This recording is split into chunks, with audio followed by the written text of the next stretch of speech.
Hello students, इस video में हम लोग इस तरह का जो इंटीग्रेशन होता है इस फॉर्म का, उसको कैसे इंटीग्रेट करना है वो हम लोग यहाँ पे देखने वाले हैं। तो यहाँ पे देखो, न्यूमरेटर में क्या दिया हुआ है a sin x plus b cos x, और डिनोमिनेटर में क्या दिया है c sin x plus d cos x। तो इस तरह के जो सम्स रहेंगे उसमें क्या करना होगा, हम लोग लिखेंगे जो न्यूमरेटर है that is equal to a into D by D x of denominator plus b into denominator. अगर हम लोग न्यूमरेटर को इस फॉर्म में चेंज कर पाएंगे, ठीक है, चेंज यहाँ पे कर पाने के बाद हम लोग जब न्यूमरेटर को इस फॉर्म में लिखेंगे तो कैसे फिर सम्स को करना है वो आगे बता रहे हैं, ठीक है। तो यहाँ पे numerator is equal to a into D by D x of denominator plus b into denominator. तो यहाँ पे लेफ्ट हैंड साइड में और राइट हैंड साइड में जो साइन एक्स का और कॉस एक्स का जो कोफिशिएंट्स होगा उसको इक्वेट करके हम लोग कैपिटल ए और कैपिटल बी का वैल्यूज निकाल लेंगे। और जब हम लोग इसका वैल्यूज निकाल लेंगे तो फिर ये जो न्यूमरेटर है ऊपर वाला हम लोग उसको इस फॉर्म में लिखेंगे। तो सपोज करो हम लोग उसको इस फॉर्म में लिखते हैं a into C cos X minus D sine X D by D x of denominator यही होगा c sine X plus D cos X plus b into, अब यहाँ पे डिनोमिनेटर है और ये डिनोमिनेटर और फिर ऊपर वाला डिनोमिनेटर कट जाएगा तो यहाँ पे 1 dx आएगा। और यहाँ पे क्या करना है, यहाँ पे हम लोग अगर इसको z लेंगे तो ये पूरा जो है वो dz हो जाएगा, ठीक है। तो यहाँ पे इंटीग्रेट करने पे क्या आएगा, a into log mod c sine X plus D cos X plus b into यहाँ पे x आएगा प्लस c। तो इस तरीके से हम लोग इंटीग्रेट कर रहे हैं। यहाँ पे हम लोग एक एग्जांपल लेकर के समझते हैं तो और भी अच्छे से क्लियर होगा, ठीक है। सपोज करो यहाँ पे ये एग्जांपल दिया हुआ है 3 sin x plus 2 cos x by 3 cos x plus 2 sin x। तो हम लोग यहाँ पे जो अभी बताए थे जैसे कि numerator is equal to a into D by D x of denominator. तो d by D x of denominator क्या हो जाएगा, minus 3 sin x plus 2 cos x plus b into denominator, denominator का मतलब 3 cos x plus 2 sin x। तो पहले हम लोग इस तरीके से लिख लेंगे। अब हम लोग यहाँ पे sin x और cos x के कोफिशिएंट को इक्वेट करेंगे। तो लेफ्ट हैंड साइड में sin x का कोफिशिएंट है 3 और राइट हैंड साइड में sin x का कोफिशिएंट है माइनस 3a प्लस 2b। तो यहाँ से हम लोग को एक इक्वेशन मिला minus 3a plus 2b equal to 3। अब cos x के कोफिशिएंट को इक्वेट करेंगे तो cos x का कोफिशिएंट लेफ्ट हैंड साइड में 2 है और यहाँ पे हो जाएगा 2a प्लस 3b। अब हम लोग इन दोनों इक्वेशन को सॉल्व करेंगे और सॉल्व करने के बाद a और b का वैल्यूज़ निकालेंगे। तो यहाँ पे देखो, ये वाले इक्वेशन को 2 से मल्टीप्लाई करते, ये वाले इक्वेशन को 3 से। तो 6 equal to minus 6a plus 4b, 6 equals to 6a plus 9b। दोनों इक्वेशंस को ऐड करेंगे, ये कटेगा तो 12 इक्वल्स टू 13b। तो that means b is equal to 12/13 आएगा। और अब अगर हम लोग b के बदले 12/13 पुट करते हैं फर्स्ट वाले इक्वेशन में तो 3 equals to minus 3a plus 2 into 12/13। तो 3 minus 24/13 equal to minus 3a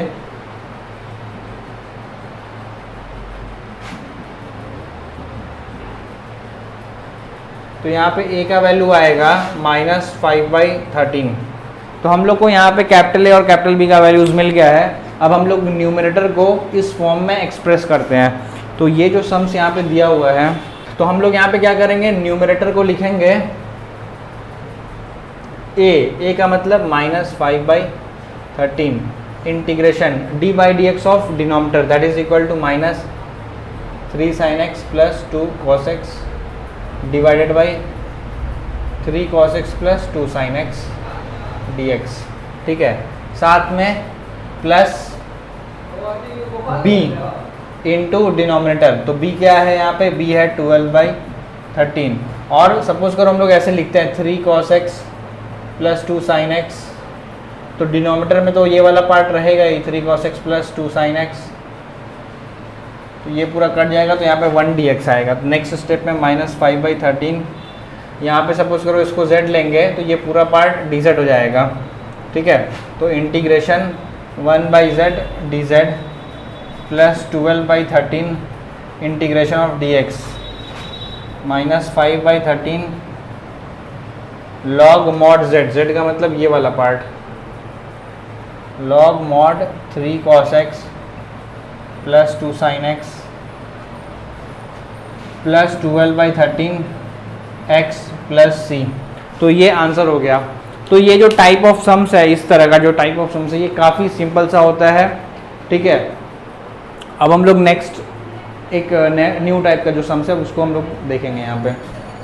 अब सपोज करो इस तरह का जो है इंटीग्रल दिया हुआ है इंटीग्रेशन करने को। तो देखो यहाँ पे पिछले वाले सम्स में और इस वाले में क्या डिफरेंस है।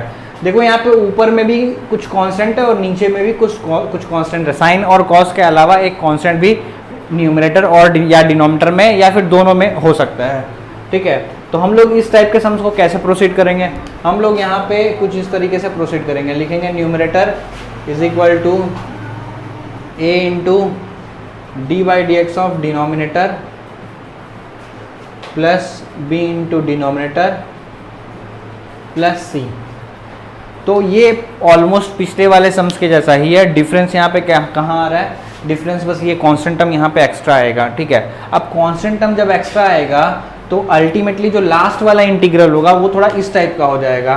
c कांस्टेंट है, बाहर रहेगा 1/p sin x plus q cos x plus r dx। अब ये वाला जो इंटीग्रल है ये ऑलरेडी बता चुके हैं कि इसको कैसे प्रोसीड किया जाता है। यहाँ पे हम लोग sin x के बदले लिखेंगे 2 sin x/2 cos x/2, cos x के बदले लिखेंगे cos square x/2 minus sin square x/2। और यहाँ पे जो r है तो वहाँ पे r के बदले कुछ भी नहीं देना होगा।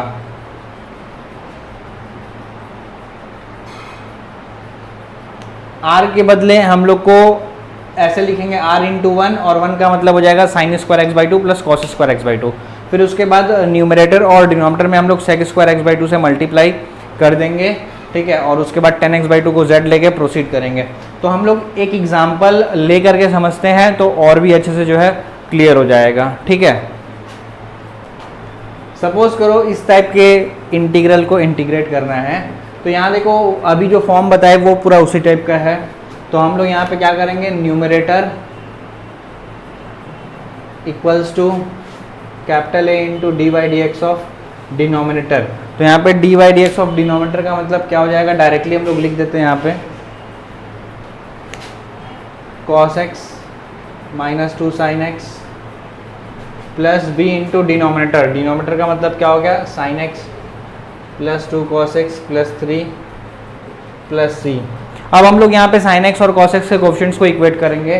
तो यहाँ पे लेफ्ट हैंड साइड में जो sin x का कोफिशिएंट है वो 0 है और राइट हैंड साइड में है माइनस 2a प्लस b। तो यहाँ से एक इक्वेशन मिला।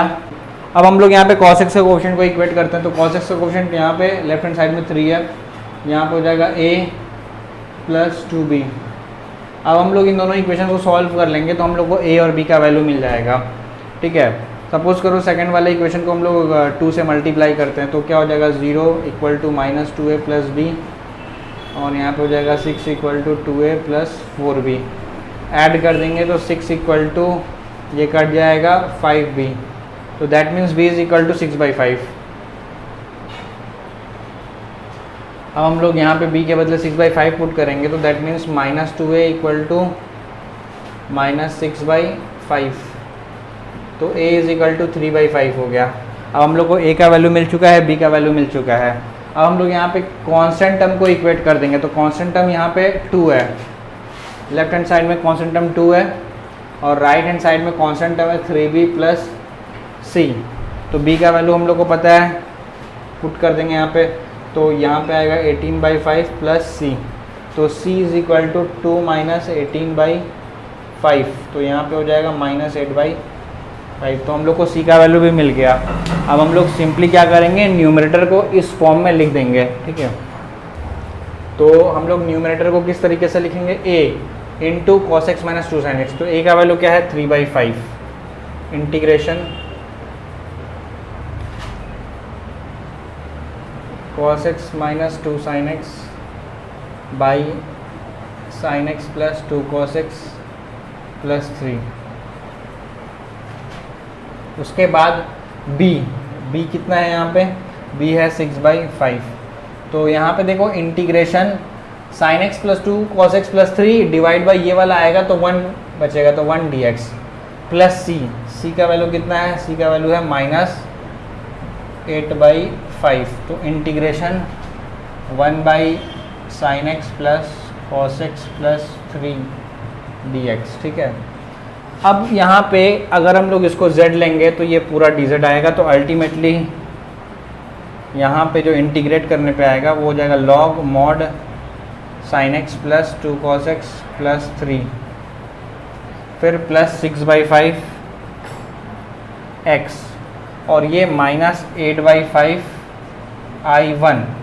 हम लोग इसको I1 मान लिए और अब हम लोग जो है इसको इंटीग्रेट करके यहाँ पे I1 के जगह पे बिठा देंगे। ठीक है, तो कैसे इसको इंटीग्रेट करना है अब हम लोग वो यहाँ पे समझते हैं। तो I1 equals to integration 1/sin x, तो sin x के बदले क्या लिखेंगे 2sin x/2 cos x/2। cos x के बदले क्या होगा cos square x/2 minus sign square x/2 plus 3 है, तो 3 sign square x/2 plus 3 cos square x/2 dx। ठीक है, अब नेक्स्ट स्टेप में इसको सिंप्लीफाई करेंगे तो आएगा 1/2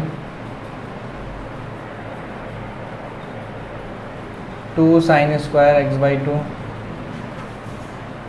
प्लस 4 cos स्क्वायर x/2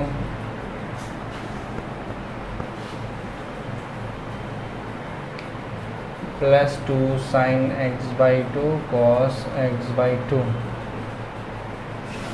अभी यहाँ पे 2 कॉमन निकल रहा है तो 2 कॉमन ले लेंगे और साथ में न्यूमरेटर और डिनोमिनेटर को हम लोग sec स्क्वायर x/2 से मल्टीप्लाई करेंगे, तो 1/2 integration sec square x/2 divided by यहाँ पे हो जाएगा tan स्क्वायर x/2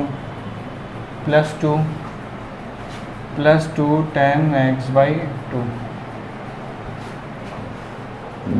अब हम लोग यहाँ पे tan x/2 को z लेंगे तो क्या हो जाएगा, let z equal to tan x/2।